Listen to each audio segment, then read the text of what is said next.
What's up, guys? This is Tasmania. I'm coming to you with another deck profile. This one is Clownblade, but it's mixed in with some Lightsworns and with a splash of Jet Synchron. So let's get into it. I'm playing 3 Raiden for the Lightsworns, 2 Lila, and 1 Lumina.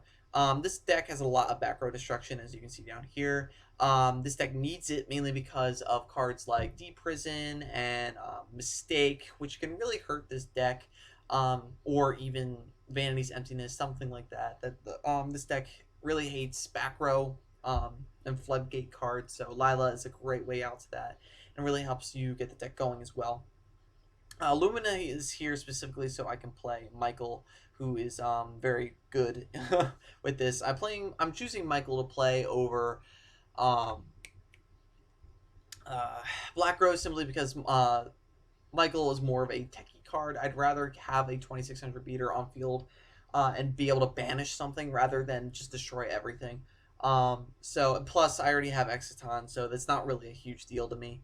For the Clownblade engine, I'm playing 3 Trick Clown, 2 Damage Juggler, 1 Hat Trigger, 3,000 Blades, and then finally I'm playing 3 Jet Synchron. Jet Synchron works so well with the deck.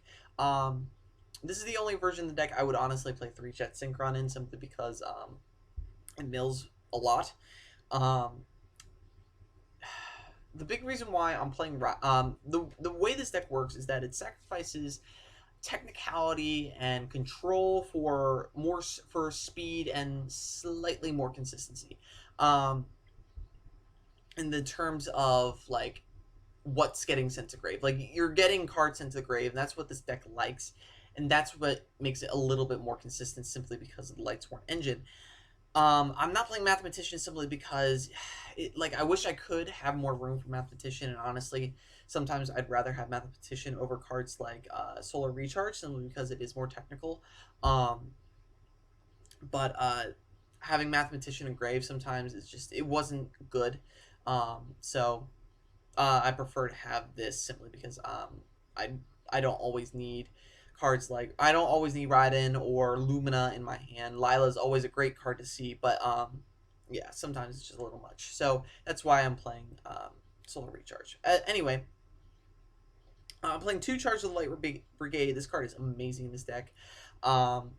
It's just so great simply because since the top 3 cards, which could be hopefully one of the monsters that you need to send, and it then adds Raiden, Lila, or Lumina to your hand depending on what you need. So it's amazing.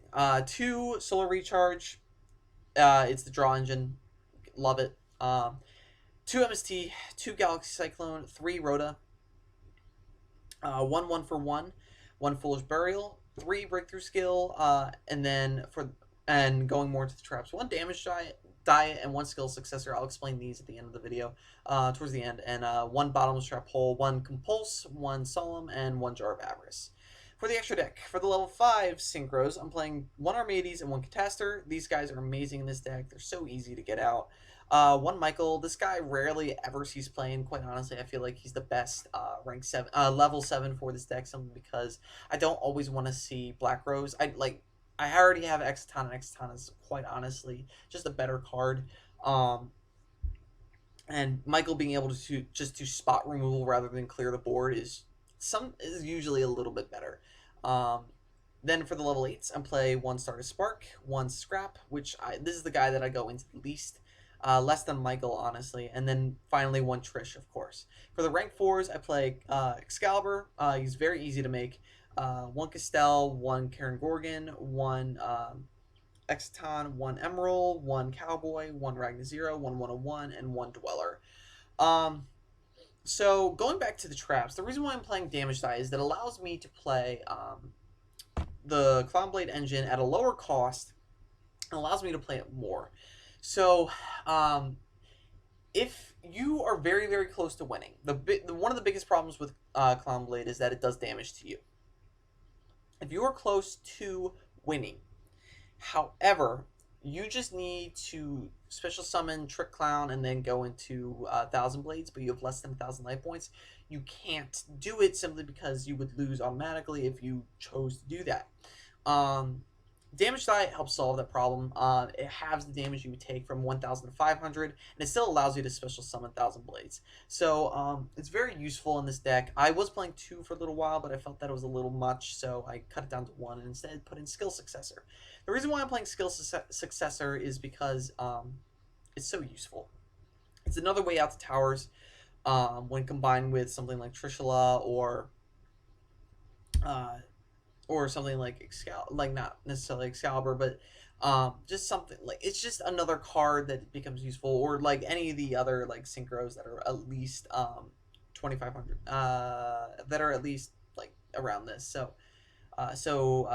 The one I would go into in the Keys of Towers would probably Scrap Dragon and Trishula if I could, and then activate skill successor from grave. That would be the optimal decision to make from there. So yeah, skill successor is a wonderful card. So for this deck, simply because it lets you get over things. So that's great.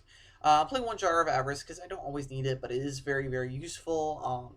And plus it gets a card in your hand that you could use. So that you